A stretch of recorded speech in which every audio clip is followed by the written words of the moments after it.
दिए गए अरकान में सवालिया निशान की जगह आने वाला रुकन कौन सा है? तो यहाँ पर 2, 6, 20, 42, एक क्वेश्चन मार्क दिया गया है, वहां पर कौन सा नंबर फिट होगा ये आपको मालूम करना है। उसके बाद आखिर में 156 दिया गया है। तो यहाँ पर एक नंबर सीरीज दी गई है और इस सीरीज के हिसाब से इसमें कौन सा नंबर फिट होगा वो हमको मालूम करना है। तो चलिए करते हैं। यहाँ पर सबसे पहले हम लिख लेते हैं जो सीरीज दी गई है, 2, 6, 20, 42, और ये तो क्वेश्चन मार्क है, ये हमको मालूम करना है। और आखिर में है 156। तो यहाँ पर मैं आपको बात बता दूं, नंबर सीरीज पर जितने भी सवालात आते हैं उसमें तकरीबन अलग अलग पैटर्न होता है। तो यहाँ पर आपको कोई खासी ट्रिक नहीं होती है, चंद बेसिक ट्रिक्स होते हैं, लेकिन वो हमेशा काम में नहीं आती है। यहाँ पर आपको काम में आने वाली चीज़ आपकी अपनी प्रैक्टिस है। नंबर सीरीज पे आप जितने सवालात की प्रैक्टिस करेंगे आप उतनी महारत हासिल करेंगे। लेकिन फिर भी यहाँ पर चंद मोटी चीज़ें हैं जिसके बारे में मैं यहाँ पर जिक्र करूंगा। तो नंबर सीरीज में क्या होता है, देखिए, नंबर सीरीज या तो इंक्रीजिंग ऑर्डर में होती है या फिर डिक्रीजिंग ऑर्डर में होती है। ये दो सूरतें हो सकती है, उसके अलावा कोई और सूरत उसमें नहीं हो सकती है। अब उसके बाद इंक्रीजिंग स्पीड जो होती है बाज़ औक़ात धीरे धीरे से होती है और बाज़ नंबर सीरीज में मिड स्पीड में बढ़ते रहती है, और बाज़ नंबर सीरीज में क्या है, स्पीड बहुत हाई जंप होते जाती है।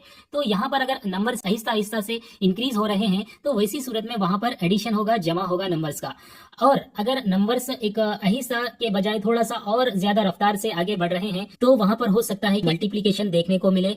इसके अलावा अगर नंबर्स बहुत जल्दी जल्दी जंप हो रहे हैं तो वैसी सूरत में या तो वहां पर स्क्वायर होगा या फिर क्यूब होगा। तो ये चंद सूरतें हो सकती है। इसके अलावा अगर डिक्रीजिंग ऑर्डर है तो वहां पर तफरीक होगा, और अगर बहुत ज्यादा वहां पर अगर डिफरेंस है तो वहां पर तकसीम हो सकता है। तो ये चंद मोटी चीजें हैं, हम इसको यहाँ पर मुकम्मल तौर पे मैं जिक्र नहीं कर सकता हूँ, लेकिन ये चीजें आप याद रखिए। तो यहाँ पर भी देखिए, यहाँ पर नंबर्स क्या हो रहे हैं, आहिस्ता आहिस्ता से बढ़ रहे हैं, लेकिन शुरू में तो आहिस्ता से बढ़ रहे हैं लेकिन उसके बाद इनकी स्पीड बढ़ रही है। तो यहाँ पर हो ना हो, क्या हो सकता है, जमा तो नहीं हो सकता है, तो यहाँ पर मल्टीप्लीकेशन हो सकता है, ज़रब हो सकता है। तो चलिए यहाँ पर हम नंबर्स को देखते हैं कि यहाँ पर कौन सा फॉर्म छुपा हुआ है, कौन सा फार्मूला या कौन सा पैटर्न इसके अंदर मौजूद है, वो हम तलाशते हैं। तो यहाँ पर हमको नंबर्स को देखते ही हमारे जहन में क्या ख्याल आता है, मैं उस हिसाब से करूंगा, यानी मैं आपके जहन से यहाँ पर करूंगा। डायरेक्टली मैं आपको जवाब नहीं बताऊंगा।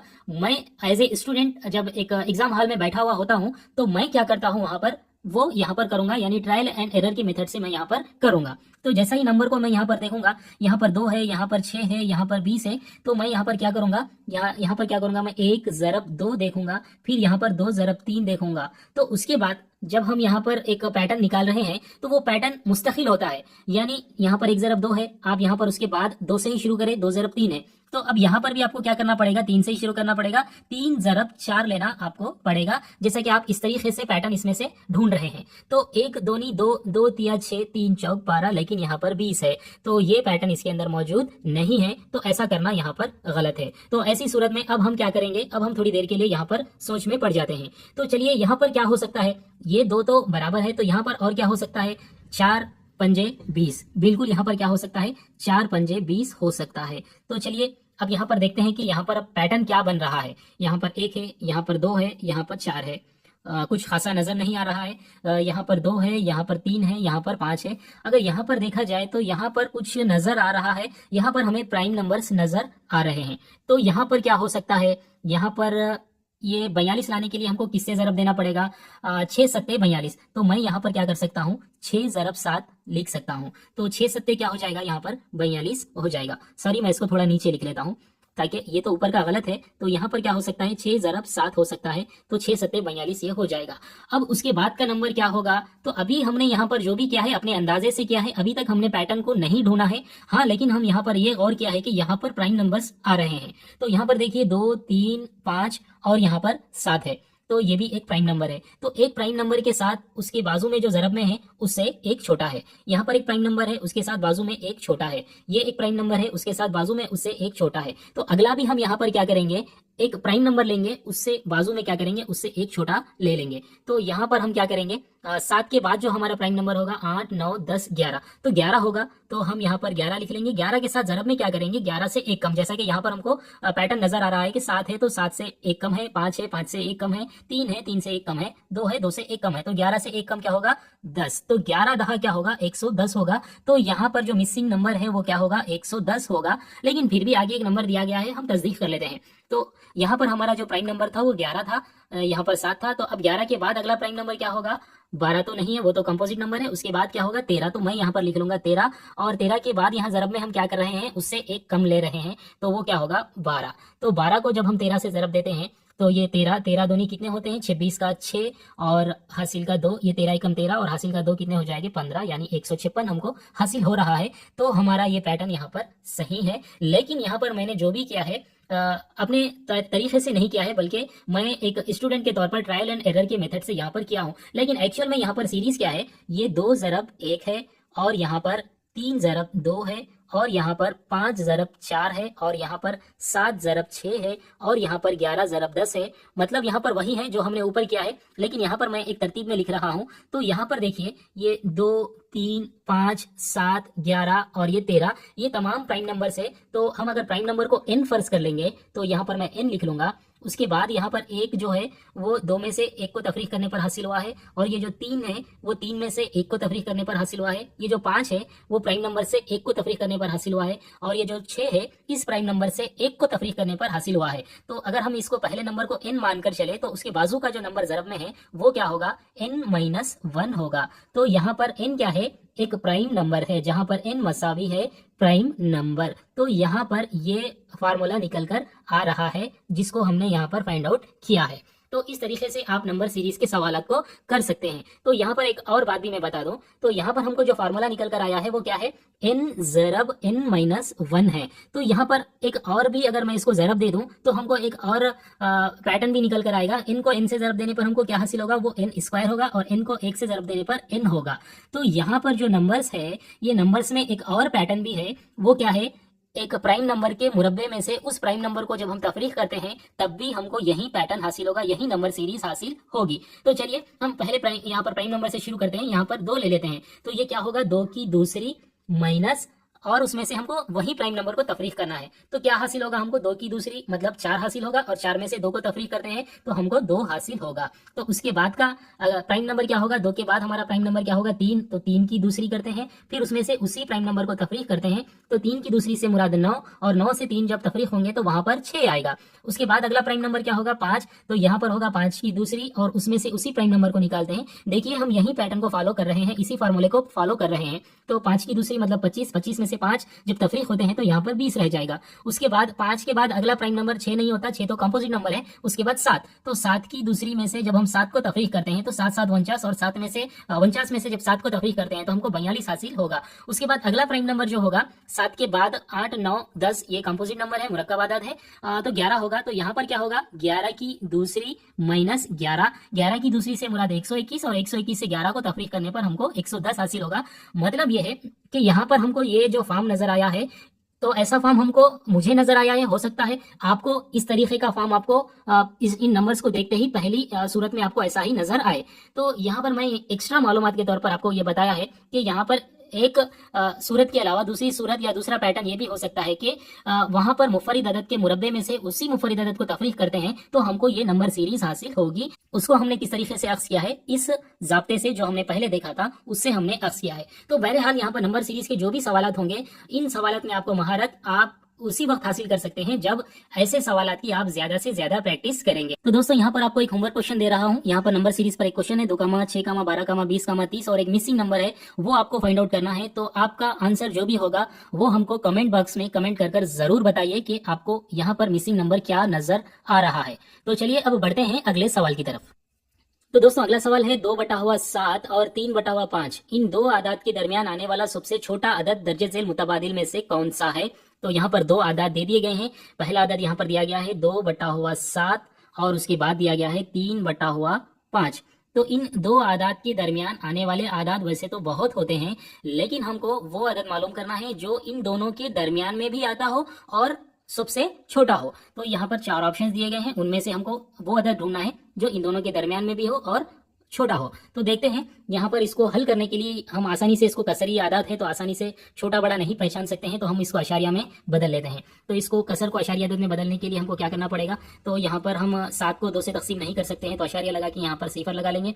तो ये क्या हो जाएगा 7 दूनी 14 और 6 बाकी बच जाएंगे, यानी 7 अट्ठे 56। क्योंकि वहां पर 6 यानी 60 रह जाएंगे, इसलिए 7 अट्ठे 56। मजीद हम तकसीम कर सकते हैं, लेकिन इतना काफी है हमको। 0.28 हमको हासिल हो रहा है। अब 3/5 को भी हम ये जो कसरी अदद है उसको अशारी अदद में बदल लेते हैं। तो यहाँ पर 3 तकसीम नहीं होगा, अशारिया लगा के यहाँ पर 0 लगा लेते हैं। तो 5 एकम 5, 5 6 के 30। तो इस तरीके से हमको 0.6 हासिल होगा। तो अब हमको मालूम क्या करना है, पहले यहाँ पर देखिए दोनों में छोटा कौन है, 0.28 है। तो 0.28 से लेकर 0.6 आप अगर आसानी से और समझना चाहते हैं तो यहाँ 0 भी लगा ले सकते हैं, उसकी कोई कदर नहीं होती है। तो अब हमको 0.28 और 0.6 0 के दरमियान आने वाला और छोटा अदद हमको पहचानना है। तो यहाँ पर है वो छोटा अदद, इन चारों में से कोई एक। तो इनको भी हम मालूम करने के लिए इन कसरी आदाद को अशारी आदाद में बदल लेते हैं। तो पहला यहाँ पर है 1/5। इसको जब हम अशारिया में बदलते हैं तो क्योंकि एक तकसीम नहीं होगा तो यहाँ पर 0 लगा लेते हैं अशारिया लगाकर। तो 5 दूनी 10, इस तरीके से हमको 0.2 हासिल होगा। अब उसके बाद जो दूसरा मुतबादिल है वो 4/11 है। तो इसको हम 11 से तकसीम करेंगे, तकसीम नहीं होगा इसलिए अशारिया लगा के यहाँ पर 0 लगा लेंगे। तो ये 11 तिया 33 हो जाएगा, 7 बच जाएंगे यानी 70 हो जाएगा। अशारिया है, 0 लगा सकते हैं। तो 11 6 के 66। अशारिया के बाद सिर्फ हम 2 ही मुकाम मालूम करेंगे, तो ये 0.36 होगा। तो ये है दूसरा मुतबादिल। अब उसके बाद क्या है, 3/4 है। तो इसको भी हम अशारिया में बदल लेते हैं, अशारिया लगाकर यहाँ पर 0 लगा लेते हैं क्योंकि तकसीम नहीं होगा। तो 4 सत्ते 28 और उसके बाद 2 बाकी बच गए हैं, तो ये क्या होगा, 4 पंजे 20। तो इस तरीके से अशारिया के 2 मकाम तक हमने यहाँ पर मालूम कर लिया है। उसके बाद का जो अदद है आखिरी 5/11 है, ये भी कसरी अदद है। इसको भी हम अशारिया में बदल लेते हैं ताकि हमको आसानी से समझ में आए कौन छोटा है कौन बड़ा है। तो इसको भी हम 11 से तकसीम करने के लिए, तकसीम नहीं होगा तो अशारिया लगाकर यहाँ पर 0 लगा लेते हैं। तो 11 चौक 44 हो जाएगा। फिर 6 बाकी बच जाते हैं, तो यहाँ पर अशारिया है तो 0 लगा लेंगे, तो वो कितना हो जाएगा, 60 हो जाएगा। तो 11 पंजे 55। तो इस तरीके से 0.45 हमको हासिल होगा। तो अब देखिए, सबसे पहले तो हम वो अदद देखेंगे जो 0.28 और 0.60 के दरमियान में आता हो। तो ये 0.2 है। अगर आपको समझ में नहीं आ रहा है तो यहाँ पर एक 0 लगा लीजिए, क्योंकि अशारिया के बाद आखिर में अगर हम 0 लगाते हैं तो उसकी कोई अहमियत नहीं होती है। तो ये 0.28 है, यहाँ पर 0.20 है, यानी ये नंबर इससे भी छोटा है, यानी इसके दरमियान में नहीं आएगा, बल्कि इस नंबर से पहले ये नंबर आएगा। तो ये तो उसके दरमियान में आता ही नहीं है, तो ये हमारा जवाब नहीं हो सकता है। अब उसके बाद देखेंगे 0.36।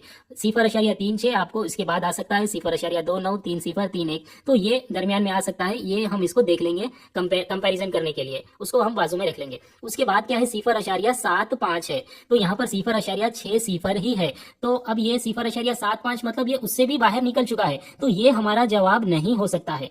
तो अब यहाँ पर एक और है 0.45। तो 0.45 इन दोनों के दरमियान में आ सकता है। तो ये और ये दो हमारे जवाबात हो सकते हैं, लेकिन हमको इनमें से छोटा अदद पहचानना है। तो 0.45 छोटा है या 0.36 छोटा है? तो 0.36 छोटा है, वो किससे आया है? हमको 4/11 से आया है। तो हमारा जवाब क्या होगा? 4/11 होगा। तो ये सवाल बहुत आसान था, सिर्फ आपको तकसीम करते हुए देख लेना था। तो चलिए अब बढ़ते हैं हम अपने अगले सवाल की तरफ। तो चलिए दोस्तों, अब अगला सवाल है, अगर x² - 10x + 24/x - 6 = 0 हो तो x की कदर क्या होगी? मैं ये समझता हूँ कि इस सवाली पर्चे में ये सबसे आसान सवाल होगा, क्योंकि x - 6 को मसावत के उस जानिब जब हम ले जाएंगे तो वो 0 हो जाएगा और यहाँ पर क्या रह जाएगा? ये मसावत रह जाएगी। तो इस मसावत से हमको x की कदर मालूम करना है। तो जब दो दर्जी मसावत होती है तो उसमें हमको x की कदर मालूम करना हो तो हम वहां पर उस दो दर्जी मसावत के अज्जा मालूम करते हैं। तो यहाँ पर भी हम उसके अज्जा मालूम करेंगे, उसके साथ ही हमको x मालूम हो जाएगा। तो चलिए यहाँ पर लिखते हैं x² - 10x + 24 / x - 6 = 0। तो ये मसावत के उस जानिब जब जाएगा तो 0 से ज़रब में होकर मुकम्मिल 0 हो जाएगा। तो यहाँ पर क्या रह जाएगा? x² - 10x + 24 = 0 रह जाएगा।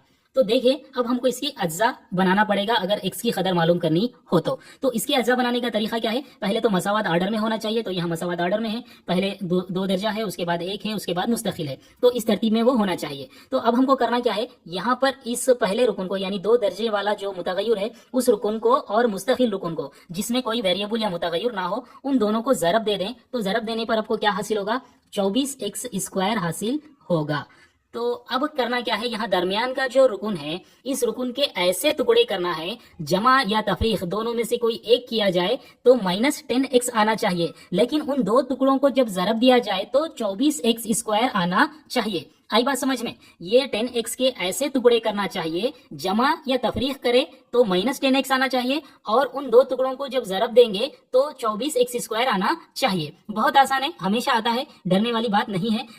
तो हमको 24 आने के लिए कौन से पहाड़े में 24 आएगा? हमको 4 के पहाड़े में 4 6 के 24, 4 और 6 कितने होंगे? 10। देखिए यहाँ पर 10 आपको हासिल होगा, बिल्कुल हासिल होगा। और अगर इसके अलावा अगर आप 12 को 2 से भी जरब देते हैं, 12 दूनी 24, तो वैसे भी आप यहाँ पर कर सकते हैं, उस तरीके से भी करेंगे तो वो जो 12 और वो जो 2 है, दोनों को तफरीक करेंगे तो फिर आपको 10 हासिल होगा। तो बहुत आसान है ये सवाल, इस परिचय में सबसे आसान सवाल है। तो देखिए अब मैं 10 के टुकड़े या तो 12 दूनी 24 के जरिए भी कर सकता हूँ, या फिर 6 चौक 24 के जरिए भी कर सकता हूँ। अब आपकी मर्जी, आप इसको किसी भी तरीके से कीजिए। तो मैं यहाँ पर लिख लेता हूँ x² माइनस 6x, और यहाँ पर लिखता हूँ 4x, और आखिर में क्या है? ये 24 है, यहाँ पर 24 लिख लेता हूँ, मसावी है सिफर।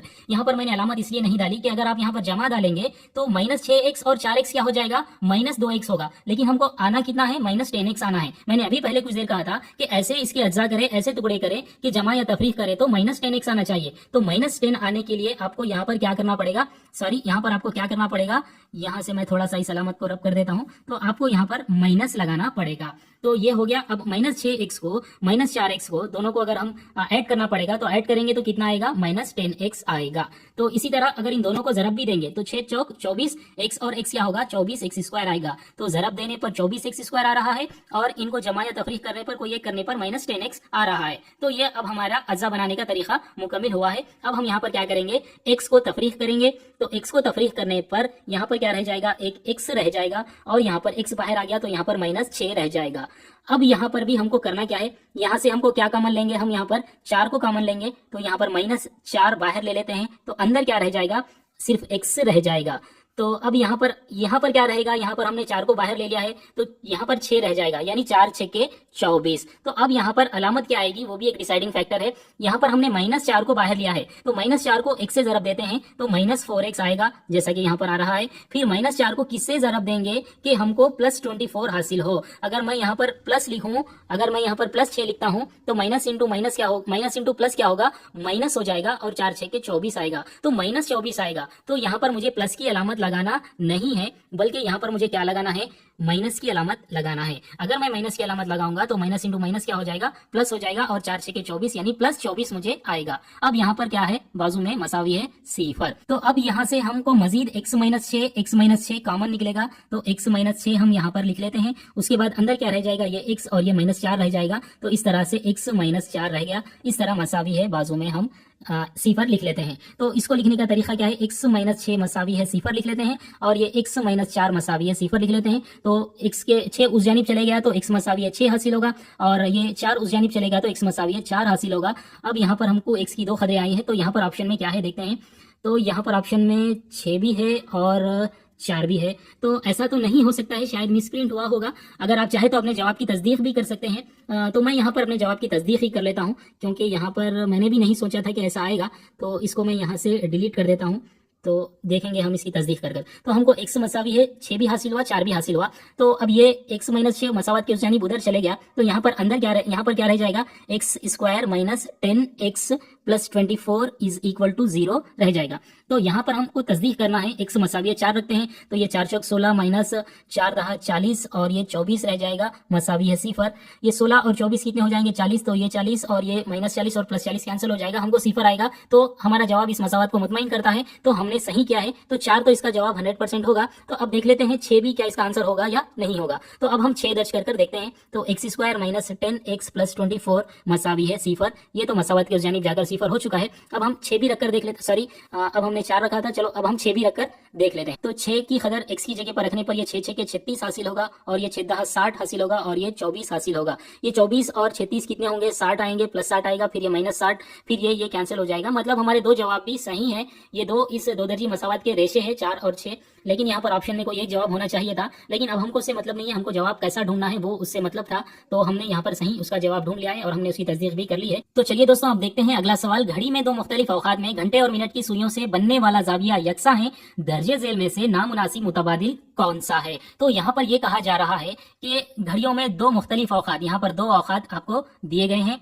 तो यहाँ पर पहला वक्त ये है, दूसरा वक्त ये है, यहाँ पर भी पहला वक्त है, ये दूसरा वक्त है। गर्ज ये कि यहाँ पर दो औकात दिए गए हैं, तो इन दोनों औकात में जो घड़ियों के दरमियान में जो जाविया बनता है वो जाविया मसावी है। अगर यहाँ पर इस टाइम पर अगर यहाँ पर 30 दर्जे का जाविया बनता है तो यहाँ पर भी 30 दर्जे का जाविया बनता है। तो हर ऑप्शन में ऐसा ही होगा, जाविये यकसा होंगे। लेकिन एक ऑप्शन ऐसा होगा वहां पर जाविये यकसा नहीं होंगे क्योंकि वो नामुनासिब मुतबादिल है, तो उसको हमको ढूंढना है। तो उसको ढूंढने के लिए आपको ये जो घड़ियों के दरमियान, कांटों के दरमियान में जो जाविये बनते हैं वो आपको मालूम करना पड़ेगा। और अगर आप उतने जाविये मालूम करते बैठेंगे तो आपका बहुत सारा वक्त भी जाएगा। तो यहाँ पर मैं आपको घड़ी के जो कांटों के दरमियान जाविया बनता है उसको मालूम करने के जो उसका एक जो कॉन्सेप्ट है वो आपको मैं यहाँ पर नहीं बता सकता हूँ। तो यहाँ पर मैं आपको सिर्फ कॉन्सेप्ट के बजाय एक ट्रिक बता दूंगा। तो ट्रिक का मतलब ये होता है कि वो हमेशा वर्कआउट नहीं करती है। तो आप यहाँ पर इस बात को याद रखिए, ट्रिक के बजाय आप कॉन्सेप्ट पर जाइए। इंशाल्लाह मैं घड़ी और घड़ी के सुइयों के दरमियान बनने वाले जावियों पर एक तफसीली वीडियो बनाऊंगा। ये तमाम चीजें ये मेरे क्या है, मेरी एक सोच है, मेरा आपसे क्या है एक प्रॉमिस तो नहीं कहूंगा, लेकिन मेरा ये पुख्ता इरादा है कि मैं चंद बड़े सेशन, मखसूस सेशन, एक 5 से 10 सेशन आपका टेट होने से पहले मैं आपके सामने रख सकूं अलग अलग टॉपिक्स पर। ये मेरा इरादा है, तो दुआ करिए कि मैं इस इरादे में कामयाब हो जाऊं। तो यहाँ पर मैं उन तमाम चीजों को नहीं बतला सकता हूं, तो यहाँ पर एक आसान ट्रिक आपको बता दूंगा। तो यहाँ पर अगर हम गौर करते हैं तो यहाँ पर जो टाइम हो रहा है उस टाइम को यहाँ पर लिखते हैं 9:40। उसके बाद यहाँ पर लिखते हैं 2:20। तो यहाँ देखिए ये 20 मिनट और ये 40 मिनट कितने हो जाएंगे, 1 घंटा हो जाएगा। फिर ये 9, 10, 11 ये कितने हो जाएंगे, 11 घंटे। ये 11 घंटे और ये मिनटों से होने वाला 1 घंटा कितने हो जाएंगे, 12 घंटे हो जाएंगे। तो मैं यहाँ पर लिखता हूँ 12 आवर्स। तो अब यहाँ पर दूसरा ऑप्शन देखते हैं, यहाँ पर कितने हैं, 8:35 हो रहे हैं और दूसरा है 4:25। तो यहाँ पर देखिए 35 मिनट और 25 मिनट को जब हम जमा करते हैं तो कितना हासिल होता है, यहाँ पर 60 मिनट हासिल होता है। तो 8 और 4 को जब हम जमा करते हैं तो 12, तो ये 12 घंटे और वो मिनटों से होने वाला 60 मिनट यानी 1 घंटा। तो जुमला कितने घंटे हो जाएंगे, 13 घंटे हो जाएंगे। अब यहाँ पर देखिए ये 6:10 हो रहे हैं, तो यहाँ पर 6:10 लिख लेते हैं और यहाँ पर 5:50 हो रहे हैं।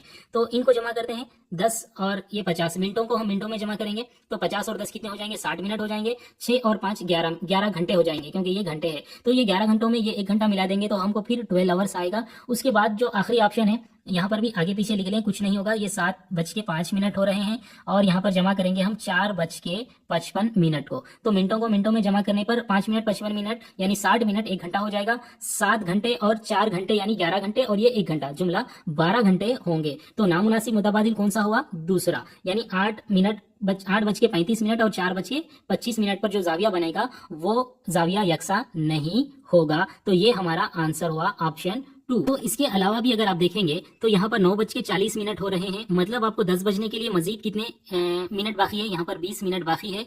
यानी 12 पे कांटा पहुंचने के लिए कितने मिनट बाकी है, 20 मिनट बाकी है। और यहाँ पर देखिए 12 से वो कांटा निकल कर कहाँ तक आया है, 20 पर। 2:20 यानी 20 मिनट हो चुके हैं। तो यहाँ पर भी 20 देखते हैं और यहाँ पर ये तो गैर मुतबादिल है। यहाँ पर देखिए 6:10 यानी 12 से कांटा निकल कर कितनी दूर आया है, कितना फासला तय किया है, 10 मिनट का फासला तय किया है। और यहाँ पर 12 तक वो कांटा आने के लिए मजीद कितने मिनट का फासला तय करना पड़ेगा, 10 मिनट का फासला तय करना पड़ेगा। यहाँ पर देखिए 7:05 हो रहे हैं, तो यहाँ पर बड़ा कांटा कितना फासला तय किया है, 5 मिनट का फासला तय किया है। तो यहाँ पर देखिए 4:55 यानी बड़े कांटे को, मिनट के कांटे को अगर 12 तक आना है तो कितने मिनट का फासला तय करना पड़ेगा, 5 मिनट का फासला तय करना पड़ेगा। तो इस तरीके से भी आप सवाल को हल कर सकते हैं। या फिर एक जो लेंथी मेथड है, ये तो ट्रिक है, इसके बारे में आपको कॉन्सेप्ट होना या विजुअलाइज करना आपको बहुत जरूरी है। तो यहाँ पर आप ट्रिक के बजाय अगर आप फार्मूले के जरिए करना चाहते हैं तो आप फार्मूले के जरिए भी इसको कर सकते हैं। इंशाल्लाह इसका कॉन्सेप्ट और फार्मूला आपको एक मखसूस सेशन में बतलाया जाएगा। तो चलिए दोस्तों अब बढ़ते हैं अगले सवाल की तरफ। तो 8 स्टार 4 स्टार 2 इस अदद में स्टार के मुकाम पर यकसा अदद हो तो उनकी मुकामी कीमतों में फर्क 6930 होता है, तो वो अदद कौन सा है। तो यहाँ पर आपको स्टार के मुकाम पर यकसा अदद है वो पहचानना है। मतलब यहाँ पर अगर 6 हुआ तो यहाँ पर भी 6 होगा, लेकिन इनकी मुकामी कीमतों का फर्क कितना होगा, 6930 होगा। ये हमको पहचानने के लिए क्लू है, तो इस क्लू की मदद से हम पहचान सकते हैं। तो यहाँ पर आप कुछ भी नहीं कर सकते, कोई जाब्ता वगैरह नहीं है। सीधे जल्दी से आपको करना क्या होगा, यहाँ पर 6 यहाँ पर और यहाँ पर भी रखना होगा और उनकी मुकामी कीमतों का फर्क देखना होगा, 8 भी रखना होगा। उसी तरह जहां पर हमको फर्क 6930 हासिल होगा वो हमारा जवाब होगा। तो मैं यहाँ पर लिख लेता हूँ 8 स्टार 4 स्टार 2।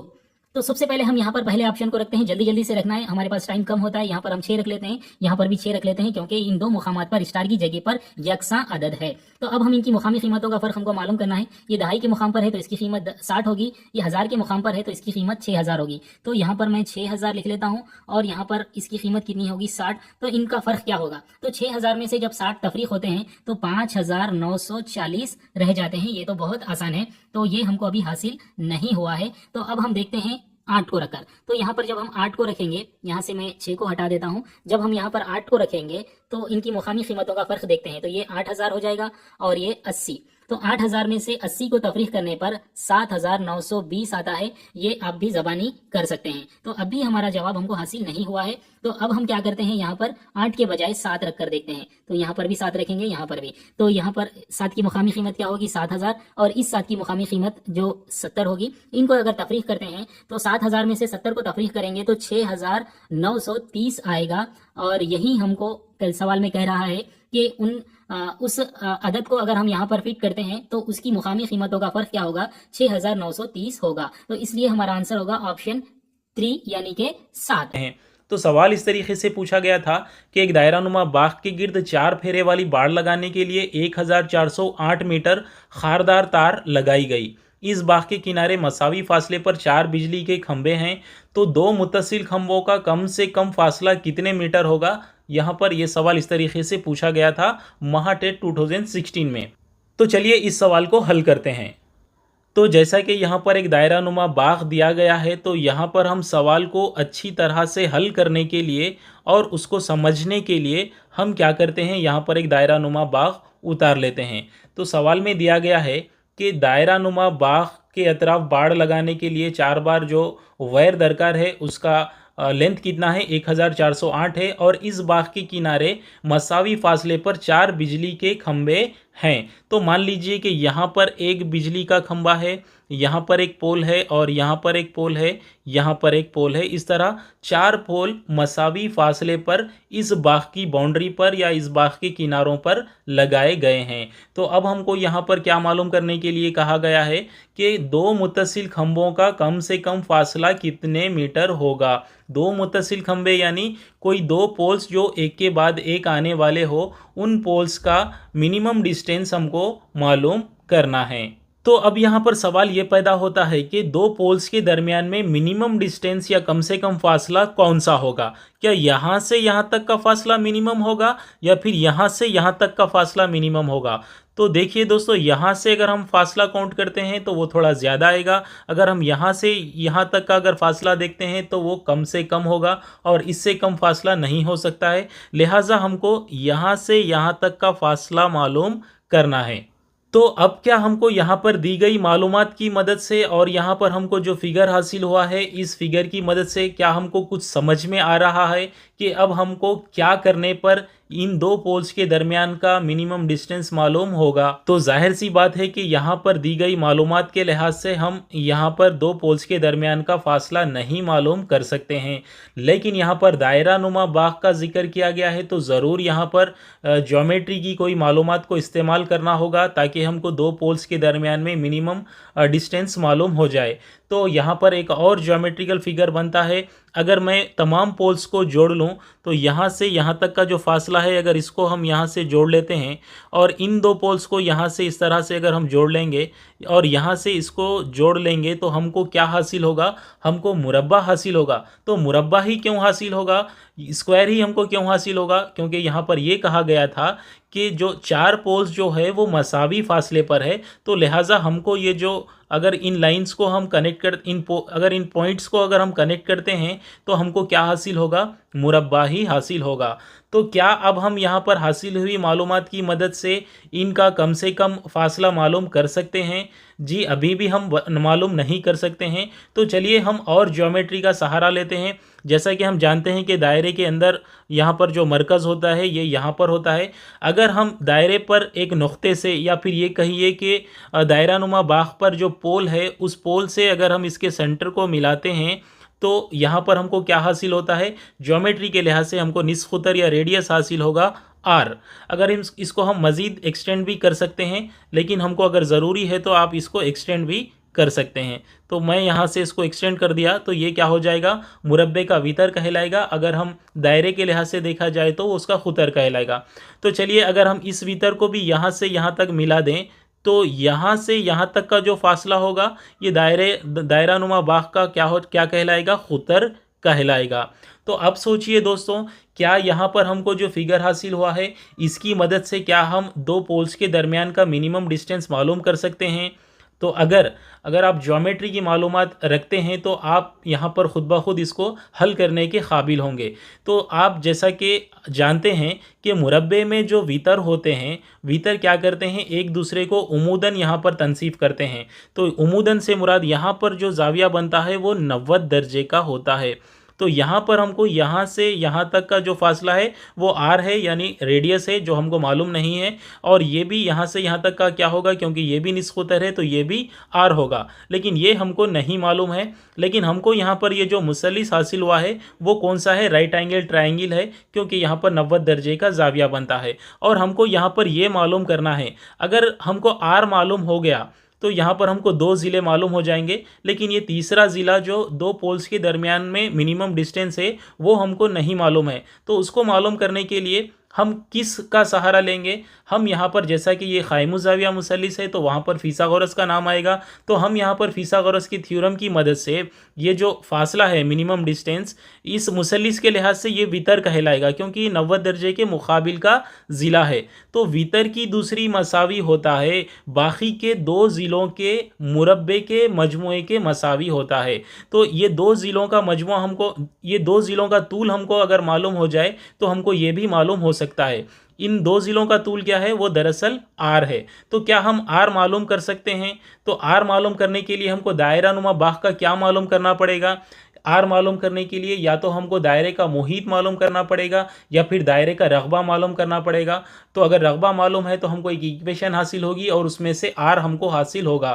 तो यहाँ पर दी गई मालूमात से हम क्या मालूम कर सकते हैं? यहाँ पर दी गई मालूमात से हम दायरे का मुहीत मालूम कर सकते हैं, क्योंकि यहाँ पर 4 बार जो बाड़ लगाने के लिए जो तार है वो कितना तार दरकार है, हमको 1408 मीटर दरकार है। अगर हम एक बार बाड़ लगाने के लिए दरकार तार का लेंथ मालूम कर लेंगे तो वही लेंथ क्या कहलाएगा, इस दायरानुमा बाग की कुल बाउंड्री कहलाएगा या इस दायरे का मुहीत कहलाएगा। जैसा कि सवाल में दिया गया है कि इसको 4 बार बाड़ लगाने के लिए या फेंसिंग करने के लिए कितना तार दरकार है, 1408 मीटर दरकार है 4 बार के लिए। तो एक बार के लिए कितना होगा, तो उसको हम क्या करेंगे, 4 से तकसीम कर देंगे। तो ये 4 एकम 4, 4 तिया 12, 4 पंजे 20, 4 दूनी 8। तो हमको यहाँ पर 352 जो हासिल हुआ है, ये 352 मीटर क्या है, ये यहाँ से लेके यहाँ तक का जो फेंसिंग तार है वो तार का लेंथ हमको हासिल हुआ है। वही लेंथ क्या होगा, दरअसल इस दायरे की कुल गोलाई होगा या दायरे का मुहीत होगा। तो अब हमको यहाँ पर दायरे का मुहीत मालूम हुआ है। तो दायरे का मुहीत क्या होता है, 2 पाई आर होता है। तो यहाँ पर 2 पाई आर हमको कितना हासिल हुआ है, यानी दायरे का मुहीत हमको कितना हासिल हुआ है, 352 हासिल हुआ है।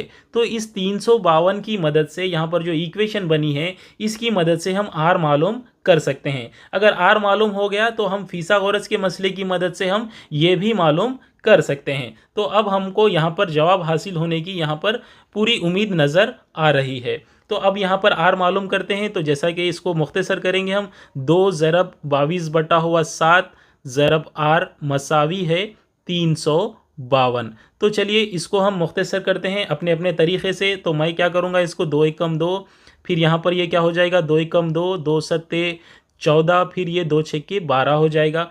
फिर यहाँ पर 22 है तो ये 11 दूनी 22 और यहाँ पर हमको 11 एकम 11, 11 छक्के 66 हासिल होगा। फिर ये 2 एकम 2, फिर ये 2 अट्ठे 16। तो इस तरह यहाँ पर हमको r/7 रह जाएगा और यहाँ पर राइट हैंड साइड क्या रह जाएगा, हमको 8 रह जाएगा। तो 7 इस जानिब आकर हमको r कितना हासिल होगा, 7 अट्ठे 56 हासिल होगा। तो इस तरह r हमको हासिल हुआ है 56 और ये भी 56 है।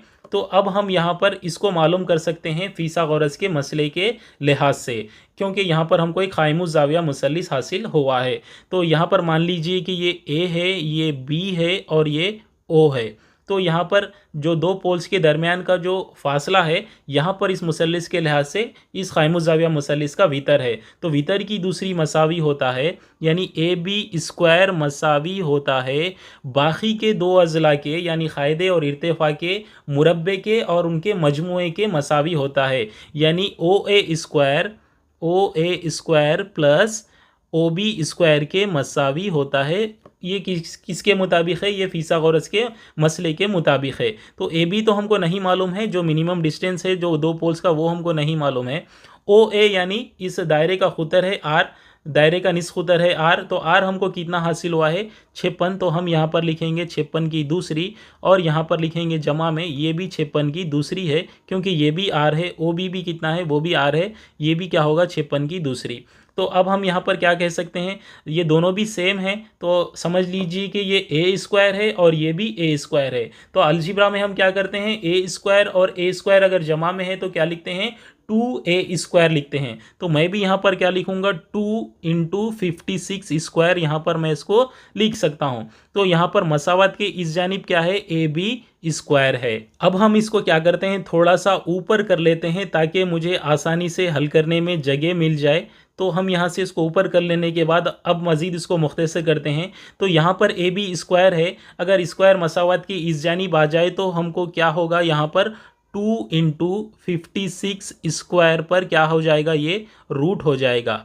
तो इस तरह से यहाँ पर इसको मुख्तसर करने पर ये 56 पर जो स्क्वायर है और ये रूट जो है वो कैंसिल हो जाएगा। तो रूट सिर्फ किस पे रह जाएगा? 2 पे रह जाएगा और ये 56 बाहर आ जाएगा। तो 56 × √2 हमको हासिल होगा। तो ये क्या है? ए बी है। यहाँ से स्क्वायर तो इस जानिब आ चुका है। ए बी यानी दो पोल्स का मिनिमम डिस्टेंस है। तो इस तरह से हम कह सकते हैं कि दो पोल्स के दरमियान में मिनिमम डिस्टेंस कितना होगा?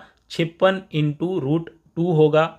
तो ये हमारा आंसर होगा। तो उम्मीद करता हूँ कि ये आपको आसानी से समझ आया होगा। इस तरीके का सवाल भी अक्सर अलग अलग अंदाज में महाटेट में पूछा जाता है। तो सवाल इस तरीके से पूछा गया था कि एक लिफाफे में 100 रुपये और 50 रुपये कीमत के चंद नोट हैं। इस लिफाफे में कुल 15,500 रुपये हैं। इस तरह इस लिफाफे में सिर्फ 50 रुपये कीमत के नोटों की तादाद नीचे दर्जे झेल मुतबादिल में से कितनी हो सकती है? यहाँ पर आपको 4 ऑप्शन दे दिए गए हैं। इनमें से आपको 50 रुपये कीमत के नोटों की तादाद कितनी हो सकती है ये मालूम करना है। इसके लिए यहाँ पर आपको कुल रकम दे दी गई है कि कुल रकम 15,500 रुपये हैं। इसको मालूम करने के लिए अगर यहाँ पर 100 रुपयों के नोटों की तादाद या 100 रुपयों के नोटों से बनने वाली रकम की कीमत भी दे देता तो हम आसानी से 50 रुपयों के नोटों की तादाद मालूम कर सकते थे। वो कैसे? अगर 100 रुपयों के नोटों की तादाद या उसकी रकम भी दे देता तो हम कुल रकम में से 100 रुपयों से बनने वाली रकम को तफरीक कर देते तो हमको बाकी रकम हासिल होती। तो वो बाकी रकम क्या होगी? वो 50 के नोटों से ही बनने वाली होगी। तो उसको हम आसानी से मालूम कर सकते थे। लेकिन यहाँ पर हमको 100 रुपये से बनने वाले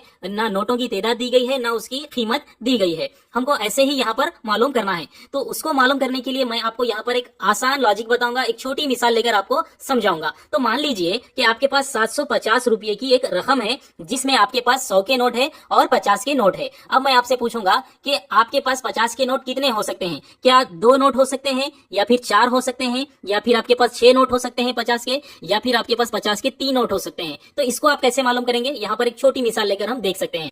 मान लीजिए कि अगर आपके पास इस रकम में 50 के 2 नोट होंगे तो 50 रुपये से बनने वाली रकम कितनी होगी? 100 रुपये हो जाएंगी। 50 के 2 नोट से कितनी रकम हो जाएगी? 100 रुपये हो जाएंगी। तो हमारे पास कुल रकम कितनी है? 750 है। 750 से अगर हम 50 रुपये से बनने वाली रकम को तफरीक कर देते हैं तो हमको कितनी रकम बच जाएगी? 650 रुपये बच जाएंगे। तो अब बाकी की जो रकम होगी वो 100 रुपयों के नोटों से ही बनेगी। तो क्या 100 रुपयों के नोटों से 650 की रकम बनना पॉसिबल है? जी बिल्कुल पॉसिबल नहीं है। 100 रुपयों के नोटों की तादाद से हम जो रकम हमको हासिल होगी वो 100 के मल्टीपल्स में ही हासिल होगी। लेकिन ये 100 के मल्टीपल्स में नहीं है बल्कि यहाँ पर 50 है। लिहाजा बाकी के जो रकम है वो 100 रुपयों के नोटों की तादाद से बनना पॉसिबल नहीं है। तो लिहाजा हमारे पास 50 के 2 नोट नहीं हो सकते हैं। तो इसको हम क्या कर सकते हैं? इस तरह से एलिमिनेट कर सकते हैं। अब देखेंगे हम दूसरे ऑप्शन की तरफ। क्या हमारे पास 50 के 4 नोट हो सकते हैं? तो 50 के 4 नोट से कितनी रकम बनेगी? 50 के 4 नोट से 200 रुपये की रकम बनेगी। जैसा कि हमारी कुल रकम कितनी है? 750 है। तो 750 से 50 रुपयों से बनने वाली रकम को हम तफरीक कर देंगे तो हमारे पास कितने रुपये रह जाएंगे? 550 रुपये रह जाएंगे, जो यहाँ पर किससे बनना जरूरी है? 100 के नोटों से ही बनना जरूरी है, क्योंकि बाकी के नोट हमारे पास क्या है? 100 के नोट ही है। तो क्या 100 के नोट से 550 की रकम बन सकती है?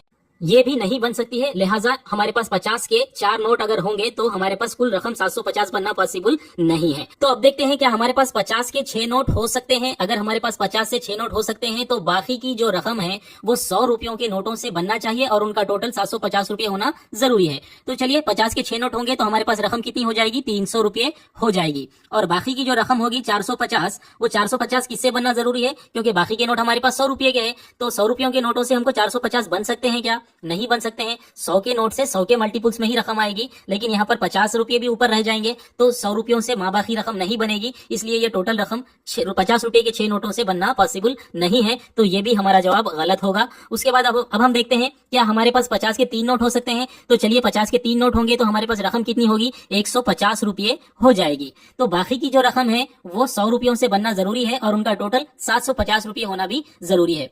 तो 750 से अगर हम 150 को तफरीक कर देंगे जो 50 रुपयों से बनने वाली रकम है, तो हमारे पास कितने रह जाएंगे, हमारे पास 600 रुपये रह जाएंगे। तो वो 600 रुपये क्या 100 रुपयों के नोटों से बन सकते हैं? बिल्कुल बन सकते हैं। तो लिहाजा हमारा जवाब क्या हो सकता है, हमारे पास 50 के 3 नोट हो सकते हैं जिससे 150 रुपये बनेंगे और बाकी की रकम जो होगी 600 रुपये वो हमको 100 रुपयों के नोट से बनेगी। इस तरह हमारे पास 600 रुपये जमा करने पर 750 रुपये यानी 750 रुपये की हमारी रकम हासिल हो सकती है। तो इस डिनोमिनेशन से ही 750 रुपये की रकम बन सकती है। तो यही लॉजिक आपको इस सवाल में भी इस्तेमाल करना है और आपको ये देखना है कि 50 रुपए की रकम से क्या हमको कुल रकम बन सकती है, क्या उसकी पॉसिबिलिटी है या नहीं है, ये हमको यहाँ पर मालूम करना है। तो चलिए इसी लॉजिक के साथ हम क्या करते हैं, इस सवाल को हल करते हैं। तो इस सवाल को हल करने के लिए हम यहाँ पर क्या करेंगे, 315 रुपये के 50 के नोट हो सकते हैं क्या, ये देखने के लिए हम क्या करेंगे, 315 को 50 रुपये से जरब देंगे। तो इसको 50 से जरब देने पर हमको क्या हासिल होगा, सिफर को हम वैसे ही बाजू रख देते हैं, 5 पंजे 25 और 5 एकम 5 और हासिल का 2 कितना हो जाएगा 7, 5 तिया 15। तो इस तरह 15,750 रुपये हमको 50 रुपयों के नोटों की तादाद से बनेंगे। तो ये हमारी कुल रकम से भी बढ़ के है। कुल रकम हमारे पास कितनी है, कुल रकम हमारे पास 15,500 रुपये है, जिसको हम हिंसों में क्या लिख सकते हैं, 14,750 रुपये लिख सकते हैं। तो कुल रकम ही हमारे पास 14,750 है। तो 50 के 315 नोटों से हमारे पास जो रकम बनती है वो 15,750 हो जाती है, जो कुल रकम से भी ज्यादा है। तो फिर बाकी 100 रुपयों से कितनी रकम बनेगी, तो वो भी और ज्यादा हो जाएगी। लिहाजा ये जवाब नहीं हो सकता है, 50 के 315 नोट नहीं हो सकते हैं। तो क्या हमारे पास 50 के 295 नोट हो सकते हैं? तो इसके लिए हम क्या करेंगे, इसको 50 से जरब देकर देखेंगे कि इससे कितनी रकम बन सकती है। तो यहाँ पर हम इसको 50 से जरब देते हैं। तो 50 से जरब देने के लिए हम क्या करेंगे, यहाँ पर 5 पंजे 25 और हासिल का 2 रख लेंगे, 5 नहा 45, 46, 47, इस तरह हमको हासिल का 4 आएगा। फिर 5 दूनी 10 और ये हासिल का 4 कितना हो जाएगा, 14 हो जाएगा। तो यहाँ पर हम एक सिफर लगा लेते हैं। तो इस तरह अगर 50 के 295 नोट है तो हमको कितनी रकम बनेगी, 14,750 रुपये बनेगी, जो हमारी कुल रकम के बराबर है। लेकिन हमारे पास 100 के नोट भी है, मतलब हमको हमारे पास और रकम भी है। तो इससे मुराद ये हुआ कि हमको इन नोटों से कुल रकम जो हासिल होगी वो 15,500 रुपये से ज्यादा हो जाएगी, जो इस टोटल रकम को जस्टिफाई नहीं करता है। लिहाजा ये जवाब भी नहीं हो सकता है, 50 के 295 नोट नहीं हो सकते हैं। तो अब देखते हैं क्या 50 के 123 नोट हो सकते हैं। तो इसको भी हम 50 से जरब देकर देख लेते हैं। तो यहाँ पर हम 5 तिया 15 लेंगे और ये 5 दूनी 10 और हासिल का कितना हो जाएगा 11 और फिर हासिल रह जाएगा 5 एकम 5 और 1 6। तो इस तरह ये सिफर हम यहाँ पर लगा लेते हैं। तो इस तरह अगर हमारे पास 50 के 123 नोट है तो हमारे पास कितनी रकम बनेगी, 6,150 रुपये रकम बनेगी। तो यहाँ पर हम इसको क्या कर लेते हैं, 14,750 रुपयों में से 50 रुपयों के नोटों से बनने वाली रकम को तफरीक कर देते हैं, यानी 6,150 को हम तफरीक कर देंगे तो कितनी रकम हमको हासिल होगी, ये सिफर, यहाँ पर भी सिफर, यहाँ पर भी 6 और 14 में से 6 जाने पर हमको 8 रहेंगे। तो इस तरह 8,600 रुपये की रकम हमको बाकी हासिल होगी। तो ये रकम 100 रुपये से बनना पॉसिबल है या नहीं है, तो देखिए ये 100 के मल्टीपल्स में है, तो ये रकम 100 रुपयों से बन सकती है। तो शायद यही हमारा जवाब होगा। लेकिन इसको भी एक बार हम देख लेते हैं, क्या 50 रुपये के 98 नोट हो सकते हैं। तो यहाँ पर हम क्या करेंगे, इसको 50 से जरब देंगे। तो 50 से जरब देने पर हमको क्या हासिल होगा, 5 अट्ठे 40 और हासिल का 4, 5 नहा 45, 45 और 4 कितने हो जाएंगे 49। इस तरह हमारा ये सिफर हम यहाँ पर लगा लेंगे।